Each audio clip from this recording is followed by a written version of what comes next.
It's really wonderful to be here today with all of you. And I want to thank the Department, your ministry, the Department of Justice, the National Women's Council, and 50/50 for inviting me. And I would like to commend you all for being a unifying force throughout Ireland for gender equality and women's empowerment.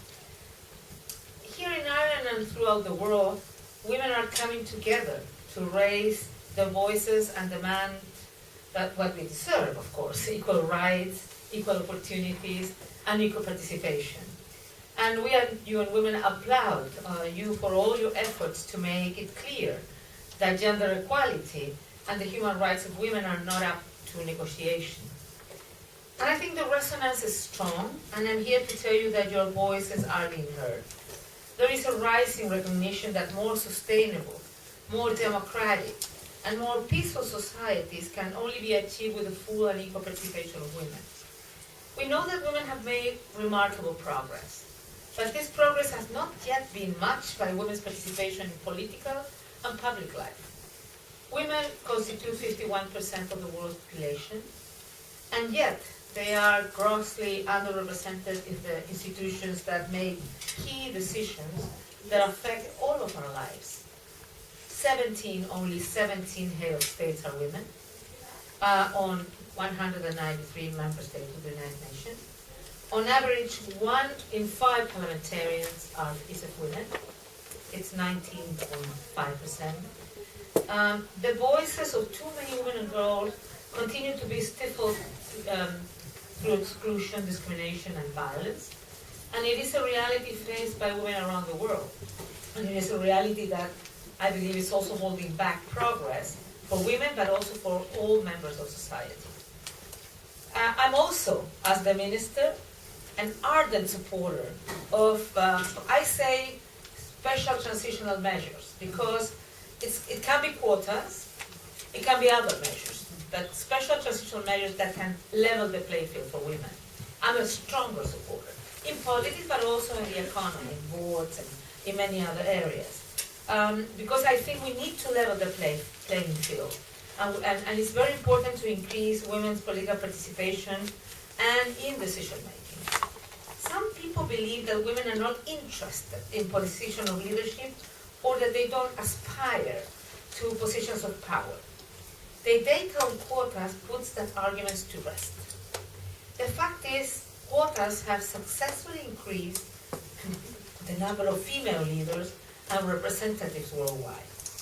And of the 5 C's, often cited as the challenges to women participation, that is childcare, cash, culture, confidence, and candidate selection, competence is not one of them. So the question is not whether women have a strong political opinion and voice. The question is, will it be heard? So we have often been asked the question whether numbers per se count, and whether we err in working on numbers. To this I say yes, numbers matter. We need more women. That's not the only thing, but it matters. In critical processes and decisions, there must be a critical mass of women. And this is nothing new, because you remember that in Beijing, this was defined as an essential and key issue. This is where the numbers came in, and that is why those brave advocates at the 4th World Women's Conference in Beijing identified this critical mass as being at least 30% of the parliamentarians. When we look what happened after Beijing, half of all countries in the world have implemented some form of electoral quota in the past 20 years. But only 33 countries that have reached that critical mass of 30% or more. And of all those 33, 28 to get there had to pass the quota law or special measure, transitional measure, implementing gender quotas. That is why it's so encouraging to follow the public debate in Ireland on women's political participation, and to hear men and women like you say 15% representation is not enough. And now Ireland has made the gender balancing a priority. Sorry. cold. I just arrived from my country and there is 31 degrees. So it's a bit difficult to adjust to the... Okay, but as I said, you have put in as a priority gender balancing, and you have at least created the conditions, enabled the conditions through the electoral amendment that stipulates that political parties that fail to select a minimum of 30% female candidates for the next general election will face consequences by losing half of state funding. I think it's an important step forward in Irish politics. But I have to say that there are so many tricks you have to be aware of, because parties are the ones who appoint where women will be candidates. And I had the experience that my party asked me to be candidate for council or I mean, there was no direct relation votation for mayor of the city. They asked me to go for a place where I had no chance at all, but there was no man who will dare go there and have the defeat that it was obvious they would come. So I went testimonially. But it helped me because afterwards, every time I went there as president of the republic, and I sat with a council member, I said, look what you lost.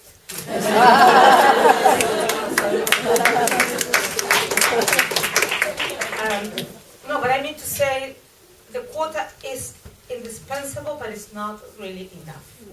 And first of all, you have to have an electoral system that facilitates that women can go into the election. And the second, you have to fight against all the possible tricks. There are many, and there are many books written about it. So because the quota can be really, but it's a good start, if I may say, a very good start, and we're looking forward to that. It will permit much more women going into decision-making position in Parliament, and maybe after that it will be in some minute normal, so it can be thought on local election or another kind of election. Well, this amendment targets political parties because they are the gatekeepers of women's political participation, where networks are built and where the selection of candidates takes place. Women constitute around 40 to 50% of party membership in the world, but hold only about 10% of the leadership positions. There are very few women presidents or secretary generals or whatever the name, premiers, whatever the name of the heads of the political party. If we're serious, though, about increasing women's political participation, political parties must be held accountable for including women within their own leadership structures. But it is not only in the upper rank of political parties that women's participation must be equal. Women must be in leadership and decision-making in all sectors of society. Because yes, increasing the number of women in representation is about giving women their fair share. But it's also about building a more democratic society with more inclusive political processes and more inclusive institutions. We cannot talk about human rights, equality, representation, and inclusion and continue to, because everyone speaks about that. Have you heard a message that will talk against all this human rights, equality, this pro-discrimination, etc.? No, everybody talks the political right way. But how can that be and continue excluding entire sections of the population, like women or other sectors? Research shows, on the other hand, because some people say, okay, women in politics, okay, yes, 50% of the population, but what else? And I said, women going to politics can provide a different experience, different perspective, gender perspective, sometimes different kinds of leadership, but also research shows that the presence of women in political institutions qualitatively changes politics. When women and men lead together, decisions better reflect and respond to the diversity and the diverse needs of society. Women leaders pave the way for equality by setting the example, especially for young women in their society. And I always mention this anecdote because I think it's so important.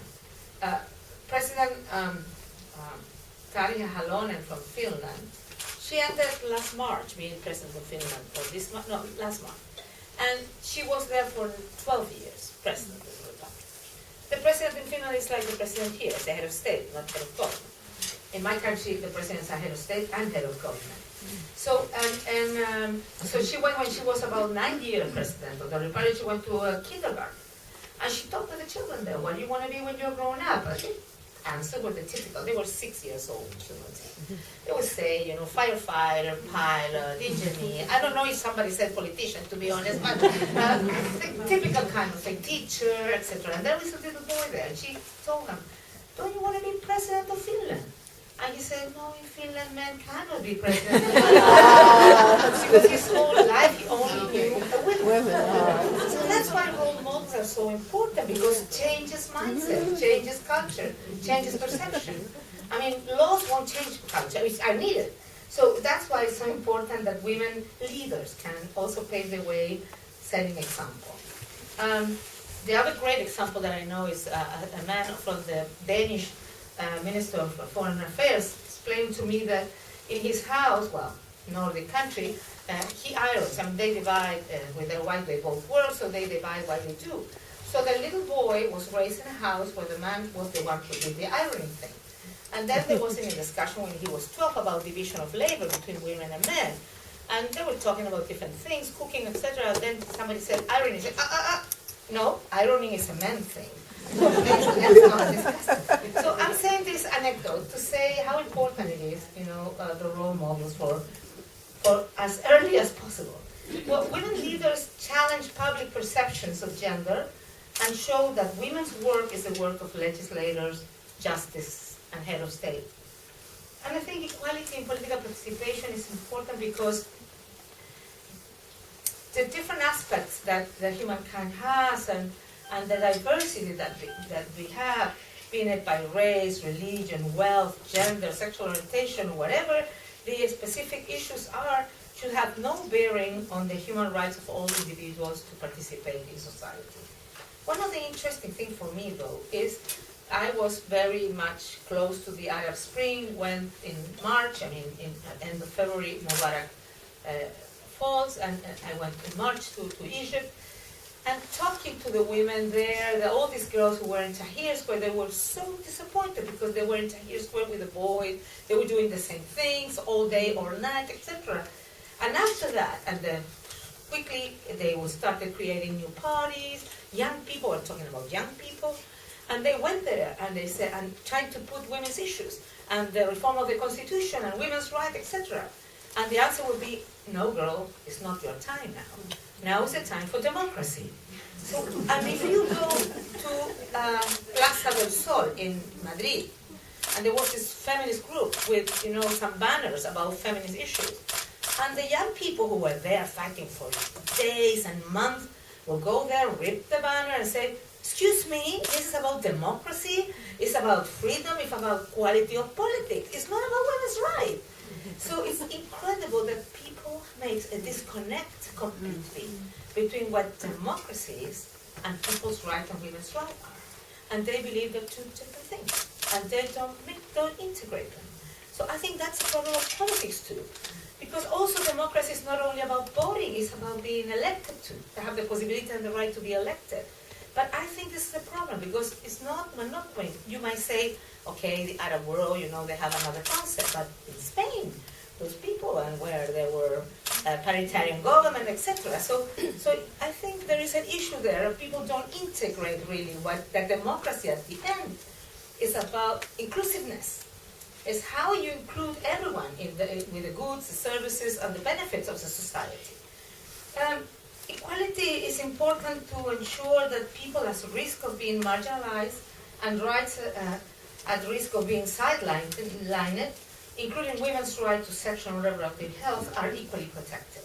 Since UN Women was created 2 years ago, we have worked with some 28 countries to break down the barriers to women. I mean, first of all, we put women political participation as a priority. It was not in the past a so important priority. Of course, also economic empowerment and violence and women in peace and security. But we started working very strongly with trying to bring down the barriers to identify, to support women's organization, so we could include women's political participation through temporary special measures and quotas. For example, in El Salvador, UN Women work with a coalition of women's groups, the Supreme Court of Justice and Parliament to press for reform that led to the adoption of the law on equality, equity, and eradication of discrimination against women in 2011. We supported women candidates with their election campaigns in Tunisia, where in 2011 the region's most progressive parity law was passed, mandating an equal number of men and women on party candidate lists. For example, Tunisia did not opt for a quota. They opted by another way of, that is parity law. That means the party has to have 50-50, the list is 50-50 women and men, but it's also alternate, because the other trick is to put women at the bottom of the list. So a man and women, etc. In the first democratic election for so many years in Tunisia, they got 26% of female. I have to say, though, that not all women, and I'm saying nothing that's very new for you, are gender sensitive. And you having women in parliament doesn't mean necessarily that you were going to have a strong women's rights agenda, but at least it's a start. So, but I'm saying that because you see it in many places, not necessarily the ones who are elected are the ones who believe that women's rights have to be expanded. Well, we also supported women in Libya, and we got 18% for the first time in so many years. That was not we, they got. And Senegal obtained in the last election 43% of the number one country is Rwanda with 56%, and then comes some Nordic countries, but South Africa with 45, with Senegal with 43, and Algeria got 33% this year, last year, etc. So it's interesting, in Africa, it's improving much quicker and faster than in other places. We all know that quotas are really the first step, are just the first step, because going beyond numbers, we believe strongly at UN Women in working with women leaders to share knowledge and ideas and to build networks so that more qualified women can vote and get elected. Because we also had the experience in Egypt that we supported women with identity cards so they could vote, but also that so they could have access to all kinds of rights.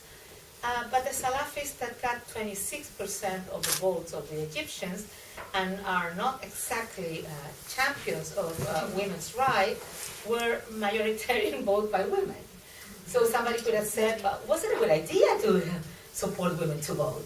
Well, the result was the result, but we also believe that women, if they get more information, they will be making the right choices so that to improve their capacities and their conditions. So we know it's not only about supporting women, it's not only about getting them to be elected, but also afterward to supporting their capacity to make the best possible performance. It's very old. Women have been elected, and then sometimes the performance is not brilliant, and they are under attack, completely under attack. Men who are not brilliant, usually nobody questions why they're not under attack. And why I say this is very old, because Eleanor Roosevelt was asked about this. And she said, wow, that means that you expect so much from us, the women, that you care when a woman is not as great as others. And when I was president, I knew that if I didn't have a good performance, it wouldn't be like any other man, okay, he was not that good. It's women cannot be president of the republic. So for me, it was another little backpack in my shoulders to know that so many people were looking if we could do it well. We look forward to the many positive changes to come here in Ireland, thanks to your coming together work. And it is also our collective commitment to gender equality and women's rights that make it possible to remove many obstacles to women's equal participation. So we are looking forward to continue working with you and to make our democracies stronger and our societies more equitable for all. Thank you very much.